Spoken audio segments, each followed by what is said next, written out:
The topic is laid out on this slide, our role in HR during this crisis and what we can do. I'm going to leave this slide up for a minute because I want to, the question I always get is, could I get a copy of the slides? And I'm sorry I don't have a clip to do it, but if you write down this address, you can get a copy of the slides and manage that. So I'll just talk for a minute. I hope to go through a lot of material. For those who I know, and your introduction was very kind, and thank you. I keep looking at what food that is behind you. It looks like those are oranges, tropical. There are papaya and mangoes. Okay. Tropical and fruits. what I have is a drink out of my big cup. Okay, I have a cup of coffee as well. Oh, that's very good. Very good. And so I'm going to share a lot of information, and I hope you're able to write down the address for the slides, about what's going on in this world and where HR seems to be able to create value. And so that's what I do. I'm a professor at the University of Michigan in the United States, and I spend quite a bit of my time until the last 2 months traveling. With everyone else, I'm in my home and working from my home office. With that in mind, let me give you a table of contents. We want to look at HR value added after this incredible shock that has happened to us. And I'm going to go through 6 things. I'll do the first couple pretty quickly. We'll see if there are questions, and I'll talk about navigating paradox, stages, deliverables, and some action. So I hope this will be questions. You can go to the chat box or Q&A, and I'll stop every once in a while, and I'll ask Cal if there are any questions that you should ask me. And I'm also going to do a couple of polls to get your information. So let me start with the first question. And this is a value logic question. It's a polling question. What's the most important thing that HR can give an employee? That's an interesting question. Now, you see on my slide, I've got 5 options. I'd like you to take a minute and just see if you can fill that out. Thank you very much, Hal, for doing this.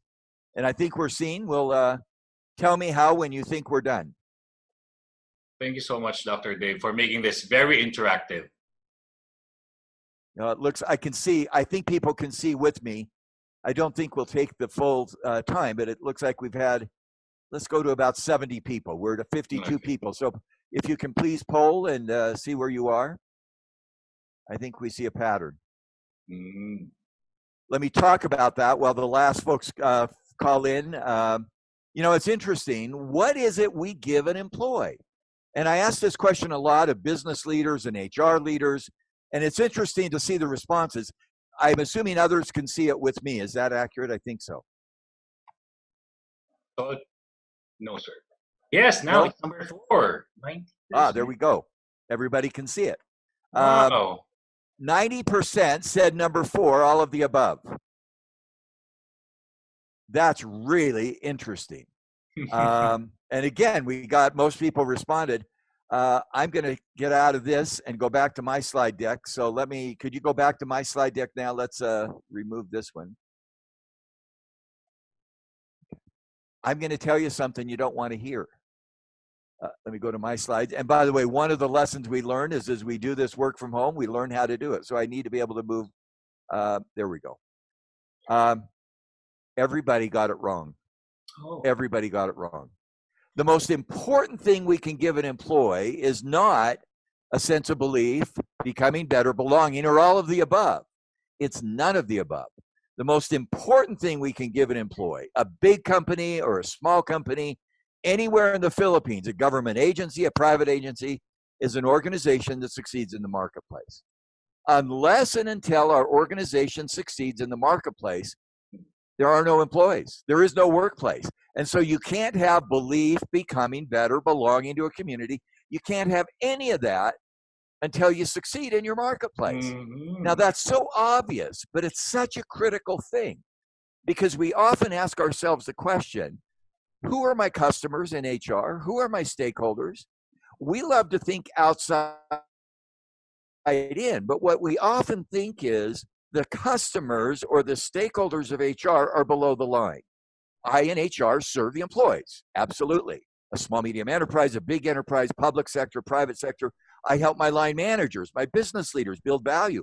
But I've also got to serve above the line. I've got to serve customers. because if we don't have customers, we have no company. I've got to serve my investors, my owners, my social citizenship, the community, my partners. Again, the first message I want to get out is so basic. Our fundamental assumption of HR has to change. The value we create is not what we do inside, but what our customers and our investors get from outside. So after this shock, our value added, and after this jolt, is to create value for those outside the company. The most important thing HR, well, let's go to the next slide. Now, what does that mean? Our overall assumption is that HR is not about HR. We're about creating value for someone else. For example, let me give an example of that. I teach at the university, and somebody comes to an executive program, and they say, or you could go to an Ariva executive program, which is superb. Irish told me I'm supposed to say that 3 times. So, so that's the first time you said it. That's the first time. And I go to a program, and we say, why are you coming to this program? I want to do a better job of executive compensation. I want to do a better job of learning. I want to do a better job building leadership. Our comment is, that's not enough.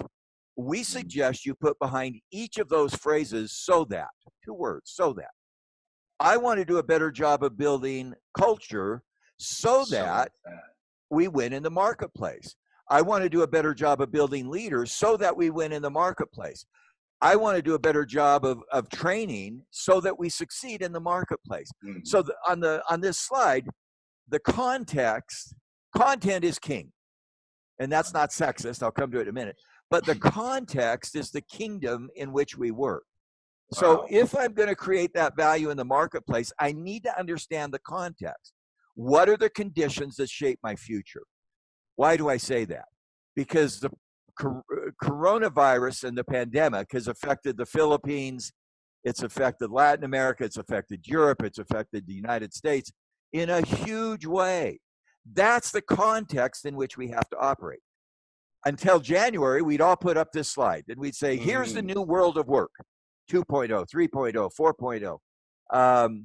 In fact, I get tempted to say, here's the new world of work, 10.0, and jump ahead of everybody else. But there is new work in social, political, economic, technology trends. Well, now what's happening since January, February, March in the Philippines, these are the headlines everywhere. And I could have gone into the Philippines and pulled them out. This coronavirus, COVID-19, is just shaping the whole world. You're working at home, we're working at home. And that's the sweeping change in life. That's the context in which we have to operate. I like this last piece at the bottom of this slide. Coronavirus, a deadly virus, has killed thousands in a global pandemic. Sweeping changes in our way of life as the world tries to slow its spread. That's our new world. That's our new world. And I think it's just amazing how that's happened to each of us so quickly. So these are the new terms that I've had to learn in the last 6 weeks. I wonder if you've had to learn them as well, Hal, and others on the thing. I never thought about what a ventilator is. I never understood social distancing meant 6 feet. I never knew what community spread was, quarantining, drive-through testing, sheltering in space, protective N95 masks, stay at home, lockdown. Woo! We have faced a lot of stuff. And one of the realities we face is this world is complex. And many of us are in shock. And it affects us all very differently. It affects my personal life. It's so amazing. There's fear, there's anxiety, there's distancing. Hal, do you happen to have children at home? Yes, I have 2 kids. How old? My eldest daughter, she's in the US now. She just got married. And I have a high school. I have a high school here in the Philippines. You know, we have, that's our family, about a year ago. Wow. We have 3 children, and we have 10 grandchildren. This is a wow. couple of years. And that's a beautiful wife, and that's an ugly husband. No, you're not. Yeah. You're good looking as well, sir. You know, this affects us. Our 3 children each have children. We have 10 grandchildren, and they're having to do homeschooling. I don't know if that's real in the Philippines or not, but it's changing the world we live in, and it changes our organizations in a dramatic way. So I'm going to do a second poll. Do you have the second poll? I took it out of this slide. I don't know if you have it in your slides. Nope, let's skip it. I'm going to move on. It's changed our life. Let me share with you something. I have not shared this in 30 years. One of the things I love to do, and I can't believe I got this out to share with you. This is my dissertation, my PhD dissertation from 1982, before you were born. No, I was born in the 72 and in the 70s. Oh, well, you should be older. So this is my dissertation, and you won't be able to read that. But let me tell you what I studied, and I'll just read it. I studied empirical taxonomy, and my PhD is about taxonomy. And I don't even remember how many pages this is. I had to look for it just before the call. I have 313 pages about taxonomy. Now, why do I share that? Taxonomy is the science of simplicity. This is now a complex world. Look at all these terms. Look at this coronavirus. How do I make it simple? And my dissertation decades ago is my passion for the last 30, 40 years. Let me tell you 3 dimensions of simplicity. In this coronavirus, this complex world, we've got to learn to navigate paradox. Here's what that means. And I'll talk about this in more detail in a minute. People say, oh, we've got to care about people. True. We do have to care about our people. Some of the people don't like it, but I like the term caregiver, caretaker. I think in HR, we are the emotional caregivers. We're the caretakers of our people as they got jolted. And we have to create a competitive organization. Here's the challenge. How do you navigate both? Because if all you do is care about people, you lose in the marketplace. If all you do is win in the marketplace, you lose with your people, and it's not worth working at your company. One of the issues as we go forward is to navigate paradox. A second issue is to recognize that in almost every crisis incident, there are some stages.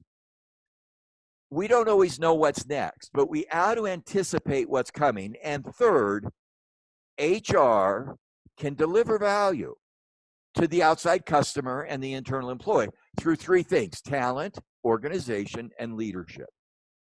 So that becomes, to some extent, a Rubik's Cube. I could never do a Rubik's Cube, but that's the Rubik's Cube we're talking about.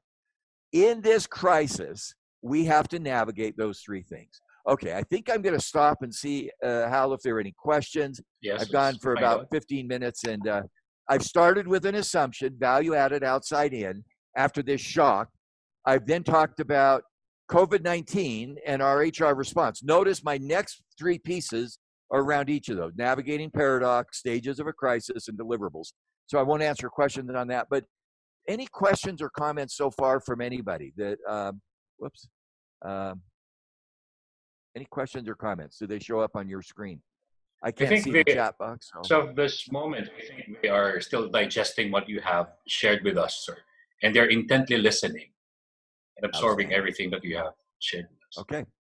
So if there's no questions, Hal, tell me your background. We've not worked much together. I know that you like papaya and fruit and that you have a beautiful kitchen. What's your background? I was a graduate of BS Computer Engineering, but I pursued a career in sales and marketing right after college. And eventually I became a trainer. And from then on, I loved training people, organizational development, and I never looked back. So now I'm one of the speakers of Ariva Academy here in the Philippines. Well, and Ariva Academy is one of the best places to go to get for training. That's my second time. Yes, and I agree, sir. I agree with you, sir, the second time. So what's a topic that we love to train on in Ariva Academy? In the Philippines, prior to the COVID-19, it's customer service, it's leadership. Some would be about team building. But yes, the essential skills would be leadership and customer service. So let me tell you the assumption so far for the first 2 pieces. We want to do training in our company with Ariva as a partner in some other form on leadership or team building. And here's my ad: so that we succeed in the marketplace. Because if the leadership we train or the team building we create doesn't cause our customers to have a better experience with us, why are we doing it? And for me, that's the fundamental assumption that's changing about HR. Now, in this coronavirus, we've got to respond, and it's changing our response. With that in mind, I'm going to now talk about paradox, stages of a crisis, and HR deliverables. Let me start with paradox. I love the idea of tension. So this is a highway, obviously, could be in Manila, only if it was in Manila, it would be crowded. There would be a lot of cars and motorcycles. There's two guardrails. Here's the challenge. In navigating in a crisis and outside of a crisis, HR has to navigate the guardrails. The one guardrail is one piece and the other guardrail is another. And we have to navigate between those. It's like the balls that balance or sailing. I've never been. Are you a sailor? I'm not, sir. I'm not. Neither am I. But what it says is you port, you tack, you go left, you go right. For example, if I was taking an airplane flight from Manila to Singapore, here's the straight line from Manila to Singapore. The plane is almost never, I'll go this way. The plane is almost never on that line. It goes one side and then the other side. That's navigating paradox. And navigating that paradox becomes what HR should do. So in this crisis, these are four of the critical paradoxes we've seen. And I introduced it briefly. On the one hand, we have to care for the individual. We've got to be very thoughtful. We've got to be very caring. We've got to care. Are we taking care of the individual in a thoughtful way? That's critical. I've seen some post in HR and say, our job is to only care for the people, care for the people. That's wrong. We also have to attend to the organization. How do you navigate those two tensions? How do you navigate those two guardrails? Because you've got to do both. We've got to be bold in short term. We respond. We've got to act. And we have to have long-term values. Because if our actions today don't reflect our long-term values, we lose credibility. If all we do is think about our values but don't act, we don't accomplish anything. For example, I was with a business team recently, and I said, what do we need to do in the next 24 and 48 hours to be successful in this coronavirus crisis? They had some bold actions. Then ask a question. To what extent are those actions consistent with your long-term values? You have values around accountability, around results. Are you consistent with those values? And so our job in HR is to navigate that fundamental tension. We want to converge. Where are we going to focus? What are we going to do? And we've got to diverge. What's a new way to do it? We've got to be resilient. We've got to look back and say, what did I learn? What failed? How can I get better? And we've got to be aspirational. What does the future hold? I think our challenge in navigating success in this virus is to navigate across those tensions. That's part of the HR agenda going forward. And what that means is when I'm in a room with the business leaders and the business leaders are focused on one side or the other, my job is to make sure we bring in balance.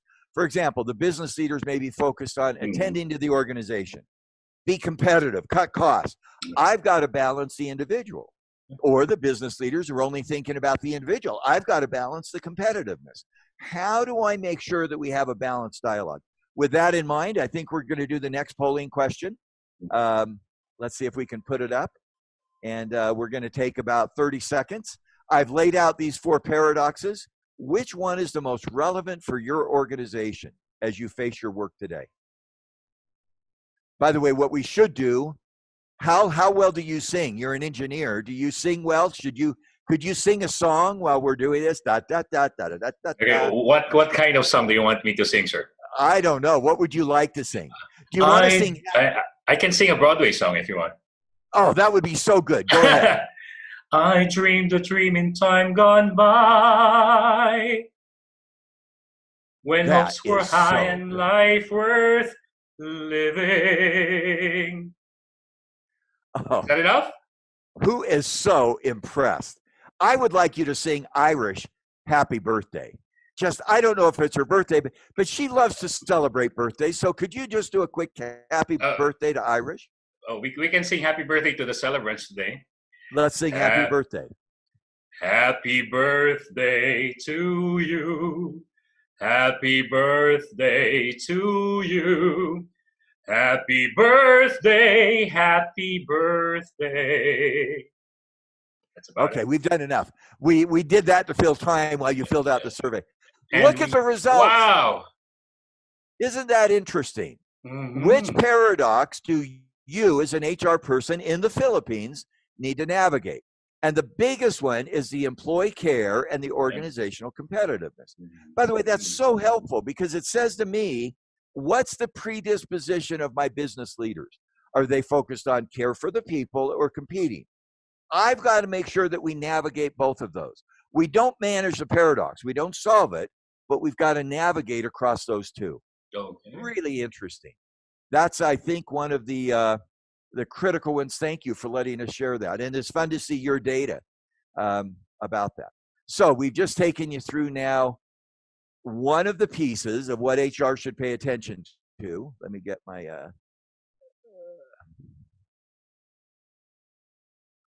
screen going. Oh, these are some tools for making that happen. And let me share those at the organization level. In HR, for the organization, clarify the polls, care, competitiveness. What's the best outcome to win in the marketplace with committed people? How do I engage people and get a point of view? How do I find common ground? And how do I then begin to move forward? At the individual level, and I know I'm sharing a lot, and I hope I'll show again at the end, you'll send onto our website and get a copy of the slides that you can have access to. We began to say, what then are the personal skills HR should have as we navigate paradox? And we've listed 5. Good HR managers of paradox, they can manage cognitive complexity. They can see both sides of an issue. They're learning, they're growing. They're socially endearing. We can disagree without being disagreeable.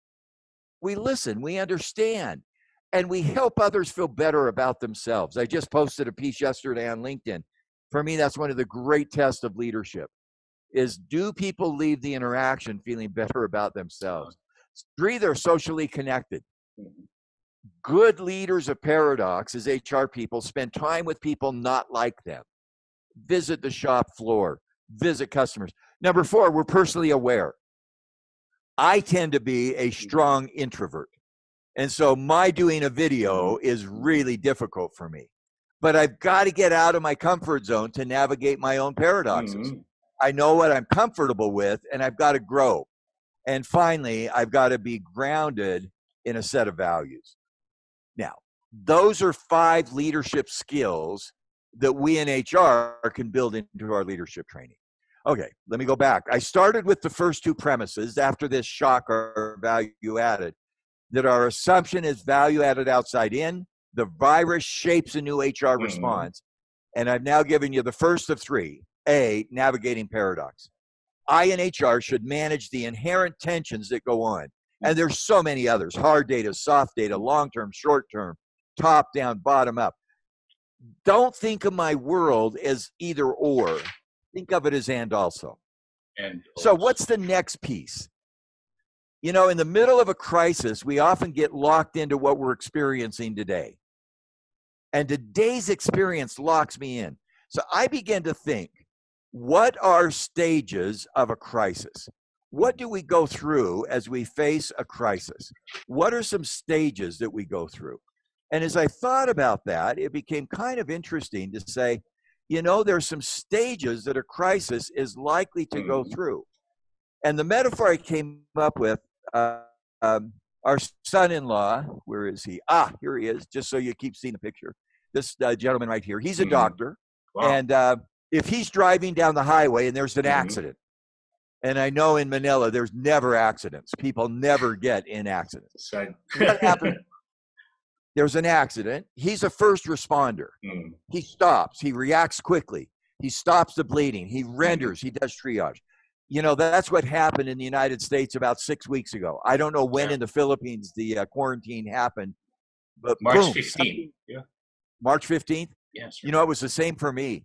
It's so interesting. Can you remember when you heard that there was going to be a quarantine, that there was going to be a lockdown, sheltering? Yeah. I was teaching a college class at the university near here. I went at 6 o'clock to teach the class. I left at 9 o'clock. And at 9 o'clock, I got in my car to drive home. And my wife called and she said, Dave, have you heard? And I said, what's that? I like basketball. The NBA is shut down. And I said, give me a break. This is the NBA. We love basketball. The NBA closed tonight. People are now told to go home and not leave their homes. And it just, boom, that's the accident. You react. Companies react. You now work at home. You got to get stuff done. And we get into that response mode. The next phase is, in our accident, the ambulance comes.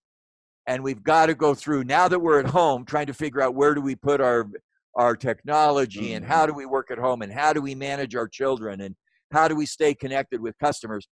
In the ambulance, the caregivers say, you're okay. Let's diagnose what's going on. Let's begin to get some expertise. I think most of us are now in phase 3, what I call hospital or expert care. We're getting solutions. We've now been sheltered at home with you since March 15th. That's about 5 weeks, 6 weeks. We're getting some solutions. We're learning some new routines. We're getting the processes. By the way, we're antsy to go home. We've not yet gone home. When we do go home and the new normal comes, some people are going to have a new identity. All of us will have new insights. We want that new identity and those new insights to last. My sense is those phases tell me what's happening and what could be happening in this coronavirus. I see people right now in the United States and in Europe and perhaps in the Philippines saying, we are now in a new normal. And I look at it and I go, are you nuts? It's not new normal that Hal and I are having a conversation with me in my office and him in his kitchen. That's just not normal for anybody. It's not. We're not in the accident. This isn't a crisis. It's not your first webinar, and it's not my first webinar. We're not even in transition. We're in the hospital learning how to do things differently. And then we're going to begin to embed a new normal. So where am I today? That's the logic of the crisis. Okay. I've started with 2 basic premises. I've talked about paradox. I've talked about stages in a crisis. Let me take another deep breath and see if anybody has any questions that came through in the We have one, sir. Super. I'm not reading it, so... it's okay. Can I read it for you, Dr. Dave? That would be great. That'd be great. Okay, from June Prilla. For us HR leaders, having experienced how to navigate and transition their organization and people through this crisis, what new skill set do you see we should upskill on moving forward? You know, June, that is such a great question. And that's my final point. What are the HR actions and competencies we need? And I've got 2 sets of those that I'll share with you. Let me tell you the first, though, the skill. I think the skill is what I do with my hands and feet. You know, that's my feet, that's my hands, that's the behavior. I think the biggest skill is the mental model. And that's that first one, the value-added assumption. Am I thinking about it? Let me give an example. And I'm getting some sun from our, where I am in the evening. I'll turn my slide just this way a little bit to avoid some of that. You're having a great morning. I'm having a great evening. When this crisis started, and I'll go back to this logic. I'll stay on this slide. We went home. So we started working at home. We work remotely. We're sheltering. And everybody is worried about the administrative thing. Dress up, put on a tie. I won't ask what Hal is wearing below the shirt and the suit. I'm sure it's just elegant, but I don't want to know. It's a blue pajama. Anyway, and you know, we talked a lot about all the administrative stuff, getting set up. I think we missed the point. The point for me is it doesn't matter where you work. It could be in your home office. It could be on an airplane. It could be in a hotel. It could be in a regular office. Here's the key. To what extent does the work that you do, wherever you do it, create value for your customer? I don't care where you work, but if your work isn't creating value for your customer, you're not being a good employee today. And that's the mindset. It's not about what we do for work or where we work. It's about how our work is helping the customer be successful. For example, in one of the companies I've worked with, Sometimes people have time at home. And so the HR people are calling some of the customer HR people. So if I'm a firm and I have a big operation as a bank or a retail firm or a technology firm in the Philippines, I'm in HR getting a hold of my peers in the HR company and saying, how are you doing? What are you doing that's interesting? What are you doing that's new? Are you managing okay? And I then, in working at home in HR, begin to build an emotional bridge to some of our key customers. What a great question, June. And I'll get into some of the skills, but I think the big challenge is the bias, the unconscious bias, that it's not what we do for work or how we do it, it's why we do it to create value in the marketplace. Thank you, Dr. Dave. Are you willing to entertain some more questions? Let's take two more, and then I'll go to the last piece because we have 30 minutes for questions. So okay, sir. This from Madam Irish Molonda Samson. What HR people can do to lessen the stress of the employees in times like this? Oh, this is from John Paul Mangulabnan. John, thank you. And John, I can't say your last name, and neither can Hal. So, you know, I think, John, how do you remove stress? I think there's 3 or 4 things. One is transparency and candor with information. Give people information. Don't hide information. For example, sometimes there's tough information. Give people information. Tell people what's going on. Be transparent. 2, listen to people. Let me say, everybody says listen. I'm going to change it. Hear people. Listen means, yes, I've listened. I nod my head. You used words, and I understood your words. Hearing means I felt some of the emotion behind what you said. And so as an HR person, get you and your business leaders to listen and remove that stress. Number 3, face the reality of what's the future. Don't hide from it. Yes, there may be jobs lost. We don't know yet what that looks like, but we can deal with that. And creating a setting where we're transparent with information, we're hearing our employees, we're laying out a future as candid as we can be. And then finally, to remove some of the stress, involve the employees in decisions. One of my favorite forward questions, what do you think? An employee comes and says, what are we going to do at retaining customers? And I say, I've thought a lot about that. Let me share my ideas, but before I do so, what do you think? Okay. And the employee has a voice. And again, it doesn't take away stress, but it removes some of that because you have resources to take it away. You know what? I'm going to move to the next section, and then we'll do questions at the end, if that's okay. Sir. I'm That's okay, trying Dr. to manage Dave. my time and effectively. So we've talked about 2 things, paradox and stages. Now let's go to the more interesting question, and I think I'm going to go here. I'm going to jump ahead. Imagine there's a business meeting. Imagine there's a business meeting. In that business meeting, I don't have it here, the business leader is sitting often at the head of the table where she or he would sit. Finance comes to that meeting and says, what are the financial implications of our goals? Do we have cash? Do we have money? What are the financial implications? The marketing person or salesperson says, what are the customer implications? Operations says, what are the systems and manufacturing implications? When I'm in HR and I come to that business meeting, what do I talk about? It's actually a very interesting question. Finance talks about money, cash flow, net present value, market value. Marketing talks about customers, who they are, our net promoter score, our service, future customers, what they want. Operations talks about systems and supply chain and manufacturing. When HR walks in the room, what do we talk about? I believe there's 3 things. Talent. Do we have the right people? Do we have the right workforce?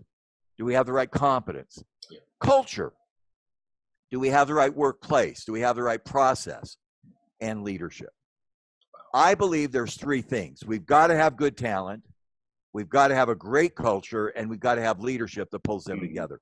For me, that is such a powerful, again, here's my dissertation. I had to find it. It's on taxonomy. It's really, really boring. It's so boring. It's just got lots of tables, but it's simple. There's 3 simple things I in HR ask around any business dialogue. Do we have the right talent, people? Do we have the right culture?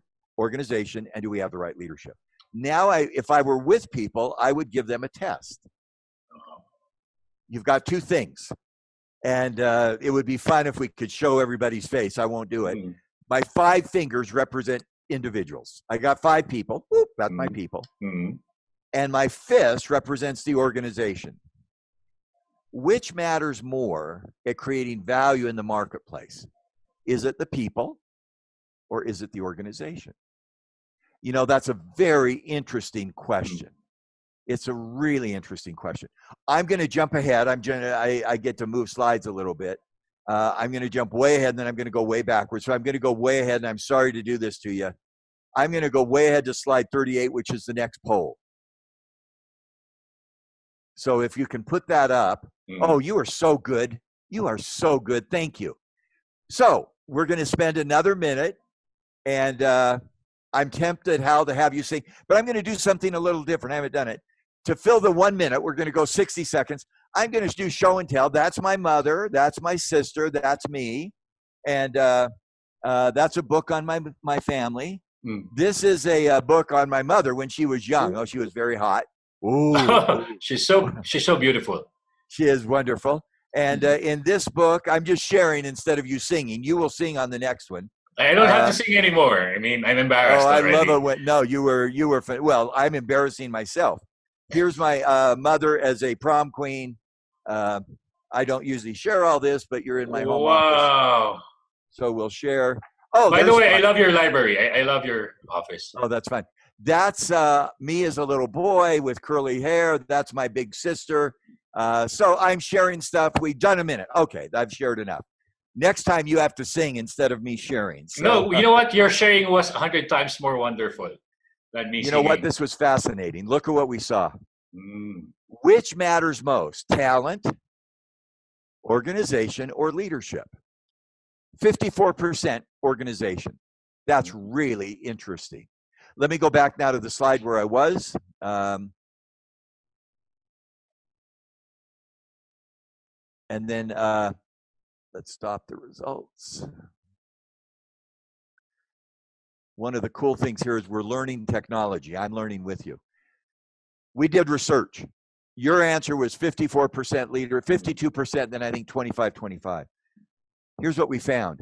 8-2 organization. We did statistics, and we said, here's the characteristics of the individuals, the war for talent. Here's the organization, the culture, the capability. We did a regression on statistics on the outcomes of business success or customer value, and it was 4-1, 8-2 organization. By the way, that's why we call the book Victory Through Organization. You can fight a war with people, but you win a war with organization. I love to eat. Obviously, I'm large. And if I'm making a cookie, the individuals are the ingredients, the flour, the sugar, the shortening. Putting that together creates the outcome of the organization. And then leadership integrates those two. That research is fascinating. It's consistent with what we know in soccer. And I don't know how good a soccer team the Philippines has. I don't know if you're one of the best ever or not. But in the World Cup, we will be. Okay, fantasies are very good to have. That's not a fantasy. But in the World Cup, 20% of the time, the winner of the Golden Boot, so he scores the most goals, is on the team that wins the World Cup. The same ratio. Okay. That's true in every team sport. It's true in basketball that I enjoy. It's true in hockey. It's true in Australian football. 20% of the time, the leading scorer is on the team that wins the championship. An individual can be a champion, but the team wins the championship. It's also true in movies. 20% of the time, the best actor or actress is in the movie that wins movie of the year. This year, the movie of the year, I've lost the name of it. It's the Korean movie at the bottom. Parasite. It won movie of the year. It didn't win best actor. It didn't win best actress. But 80% of the time, the director is in the movie that wins movie of the year. That's where leadership counts. So what we say, and that's the research and basic idea, when HR walks into any business meeting, there's 3 things that we want to provide. talent, leadership, and culture or organization. Now I'm going to do something very dangerous. I'm going to give you 1 or 2 slides on each of those 3. And again, I'm sorry, I've only got 12 minutes left in our hour, and then we'll have time for questions. I hope this is engaging enough to keep you engaged. Definitely, Talent. sir. Do we have the right competence? A, have we brought the right people in? B, do we move the people through learning? And again, the organization you should go to get great learning solutions is Ariva. Okay, 3. I'm done. True. C, have we retained and removed? D, are our employees committed and engaged? In other words, are they giving their best effort? And E, are they finding meaning from work? In organizations in this new world, we've got to create a new kind of organization. And I love this story. I've told it a lot. It happened about 1.5 years ago. A woman was on a beach with her 2 sons, 8 and 10, and her mother. The 2 boys jumped in the water. They got caught in a riptide. I've never been in a riptide. Hal, have you ever been in a riptide? I have so far. I have not. But they're scary. What I understand is the 2 boys are in it. The mother, the grandmother jump in, and then 4 or 5 people from the beach jump in. And the riptide is pulling them out into the ocean. The best swimmer in the history of the world is probably Michael Phelps, 25 Olympic medals. He could not save those people. What happened is within 2 or 3 minutes, about 80 people joined arms and joined hands, and notice they formed a human chain. Wow. And they rescued the people. Wow. Here's what happened conceptually. They saw a market challenge. People are in danger. They responded by creating an organization where the individual ingredients created a great team, and they saved the people. How do you create organizations that do that? The theory of that, and this is so boring, you got to just skip it. It's not because you have a role in a hierarchy. It's not your systems. It's not even your capability. It's the way you create an organization that responds to market opportunities. Arthur Young, the book on the bottom right, called Reinventing the Organization. Arthur and I studied that, and we published a book last fall, mostly with Chinese companies. How do large companies like Haier, Huawei, Alibaba, Tencent, JD.com, and in the US, Google, Amazon, Apple, how do these companies create organizations that do what that chain of people did to save those swimmers? We identified 6 things. I'm not going to bore you with that. And then the third thing, so we have talent. And again, I'll have you send for the slides. We have talent. Leadership. This is organization. And then you got to have great leadership. You've got to have great leadership. And that leadership is a brand. As an example, often we talk about the competencies of a leader. Well, the competencies of a leader should reflect the brand identity in the marketplace. A brand is so critical. I'll give you another example. This is my watch. There it is. It's cheap. It's a Timex. A Timex is a very cheap watch. But why do I believe in a Timex?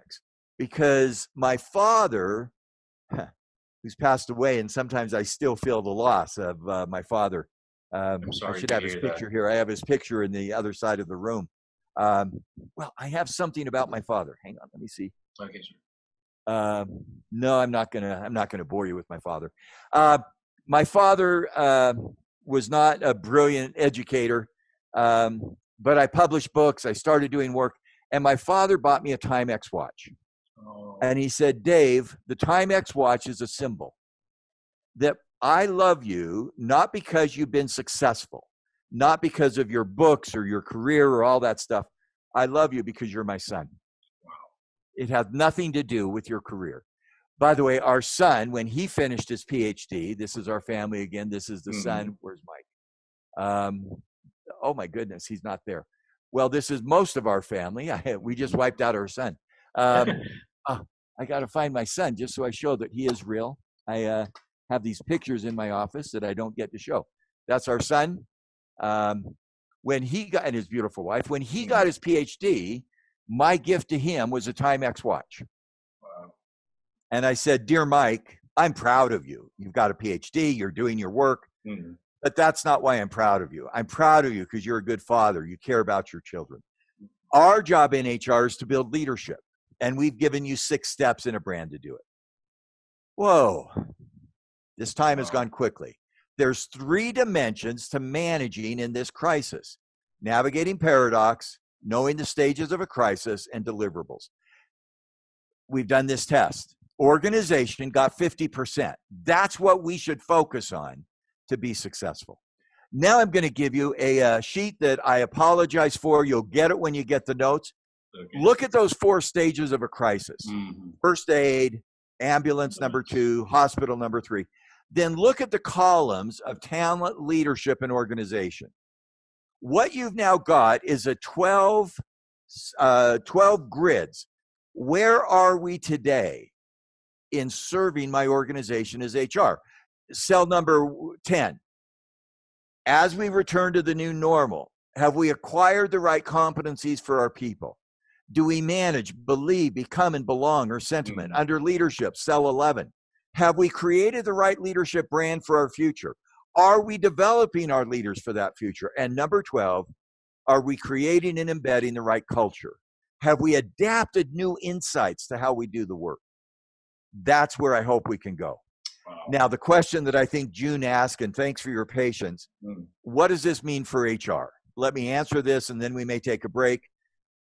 I've got 2 things I'm going to give. I've been asked lately, and I'm going to do a talk on this in next week a couple of times. What are the insights that will help us discover opportunities? I know you won't get all these, but I'm going to ask you to pick a number and you can glance through. So Hal, I identified 10 insights that I think will emerge that will shape people, leaders, and organizations. I'm going to ask you, Hal, to pick a number, 1 to 10. What number would you pick? I love number 7. Let's do number 7. How do I better tolerate uncertainty? I think we now live in a world where we don't know what's going to go on. I love certainty. Fill in the blank. 1, 3, 5, 7, 9. There's certainty. There's a pattern. That's statistician. You know what? Here's the new world. 1, 3, 5, 7, 22. Who knew the coronavirus would come? How do I live in there without getting certainty? There's a great book. My wife's a psychologist. I didn't know you'd pick that. There's this great book called Ambiguous Loss. I call it Ambiguous Transition. And this author said, we don't always know the transitions, but we have to manage the ambiguity that comes with it. What do? You start with what you can do. Don't focus on what you can't do. Focus on what you can. You do small, simple steps. You do experiments. You try something. You try it. I've tried different ways to do webinars. I've tried lectures. I've tried presentations. I'm now trying to show pictures of my family and all kinds of stupid stuff. Experiment. I can't solve the uncertainty, but I can do small steps. And then take a deep breath. Back to the question that was asked so brilliantly. Reduce the stress. Share information with yourself. Now, help individuals manage their uncertainty. Help leaders manage uncertainty. And then help your organization. Let's do one other number. You can look through those. Just pick one other number. 10. Oh, I have the privilege of coaching leaders. I'm going to tell a story. I don't often tell this, but it's a Philippine story. Okay. I've been privileged to coach, and I hope she won't be upset with me. She's not on this, but she may hear about it. I've been coaching a woman named Dr. Astrid Tumines. Astrid grew up and was born in the Philippines in a hut. And she has a picture. It was stilts in a hut. Her family was very poor. She had sisters and a family that was extreme poverty. When she was 5 or 6, they put her to school. She went to a school sponsored by the nuns. And this is Astrid Tumines. And if I could find anyway, I'll bring the story quickly. She went to school.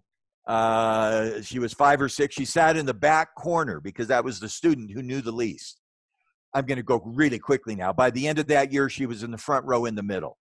She was the valedictorian in the high school in the Philippines. She came to United States University, valedictorian, ended up with a PhD and master's degree from Harvard and MIT, speaks 6 languages, worked for the State Department in Russia, ran Microsoft technology throughout Southeast Asia. She's now the head of a university with 40,000 students. This is somebody from the Philippines who is just literally rags to riches. I've had the real privilege of sitting with her as a coach. Every time I coach her, this is what I say. Dr. Tuminez, take care of yourself. Take care of yourself. She works 22 hours a day. I mean, I've met very few people who have her capacity. 6 languages, valedictorian, graduate degree at Harvard and MIT, Russian embassy in Singapore, running Microsoft Asia Pacific. Are you taking care of yourself? Because if you can't take care of yourself, you can't take care of others. And I hope as an HR professional, by the way, we're not going to have the privilege of working with Dr. Tuminez all that often. There aren't many of those. Maybe I think I'm looking at you, Hal, and you're saying, Irish is exactly like that. She's my boss, and True. She is just like that. So agree with me. No, I'm joking, obviously. Astrid, are you taking care of yourself? And whatever it is you do, it could be nutrition, exercise, sleep, getting away, calling time out. Do things that allow you to take care of yourself. Have a sense of humor. Let go. And then you can take care of others. And what does that mean for an individual? What does that mean for a leader? What does that mean for an organization? Learn to navigate some of those personal issues that allow us to be successful. Those are my 10 tips. And back, I can't remember who asked it. It may have been Rochelle. What does HR need to do? We need to recognize those insights. Now, the final piece I'm going to share. We have done enormous research, and I haven't shared a lot of research here, about what set of competencies should HR people have, and it was her question. What should we be? What should we know? What should we do to be successful? We identified 9 sets of competencies. In the middle were the most critical. Be a credible activist. Be someone in HR that your business leaders and employees trust. You're credible and have a point of view. Be a strategic positioner. Be somebody who sees and anticipates strategy and responds. And in the middle is what I talked about so much, navigate paradox. Yes. We found that those skills, and I'm going to jump ahead, are critical. We're doing that research again. We hope you'll join us. Go online and find it. These are the emerging skills to your question that we're going to test. We actually started this in February, then we stopped because of the pandemic. HR people need to manage information better. We need to manage and create asymmetry for our company. We need to separate noise from signal. There's a lot of noise. What are the priorities? We need to offer guidance. We are now creating beyond describing what to do, we're creating a guidance system of where we should focus. RBL.ai has it. We want to create solutions that anticipate change, and we want to be social citizens. Whoa, take a breath. I've covered 6 things. And here's my to-do list, and I'm going to do the final poll in just a minute. Rethink our assumptions, recognize the jolt of the coronavirus, I'm on the right-hand side, navigate paradox, improve at each of those 4 stages, and finally deliver talent, organization, and have the competency. So here's my last poll. Let's see if we can put that one up. What should we do, Hal, to fill our time? I'll tell you what, why don't you give Irish a public performance review that we just have a couple of 100 people listening in on? That was a joke. She's now I'd be more than glad to say that. You know what? But if I can give a feedback on how you've done in the past hour. Well, let's wait and see how people score. What did I learn? What will help me move forward? Let me share one other thing, and we want to go about a minute, so we have 30 seconds. When I finished my dissertation, which was this document in 1982, this big fat book, I got a check, and I haven't looked at this for a long time. It's a check for $11.35 or wow. $11.65. And you did not encash it. I did not cash it. I put it in a frame. I spent 2 years writing this dissertation, and I got $11 for it. So let's look at what we've done. We've got a minute. Let's end the polling. You know, it's really interesting. What are we seeing? Number 4. I really like that, 34%. Get focused on each stage of the crisis. and deliver talent, leadership, and organization. I really like that. You know what's interesting about this result? Everybody's in a different place. Everybody's in a different place. And that's really helpful. Let me stop that. I'm going to go to the last page, and then we may take our break and then come back and get questions. I think we're just at the hour. I hope this has gone quickly for people. And I'm going to put this last page up so that people can write the slide down for, oh, I got to always end here. Okay. The best is yet ahead. I hope we see that in HR. I hope I've given you a roadway or a guidance as you go on that trail. So you can write this down, and Ira said, and I think you reinforced how that we're gonna take a minute so people can write this down and get the slides if they want, and then we'll come back and do questions. So I'll turn it back to you, and tell me when we need to come back. Before you go, Dr. Dave Ulrich, I'd like to encourage everyone to show your appreciation and give a big round of applause for Dr. Dave Ulrich. You did a magnificent job, sir. What you have just shared with us over the past hour is equivalent to a 3-day learning that we usually have. And you know what? The way I see it, after accessing the free material, I think it will take me a week to fully digest, understand, and incorporate it to my leadership and my life. So thank you so much, Dr. Dave.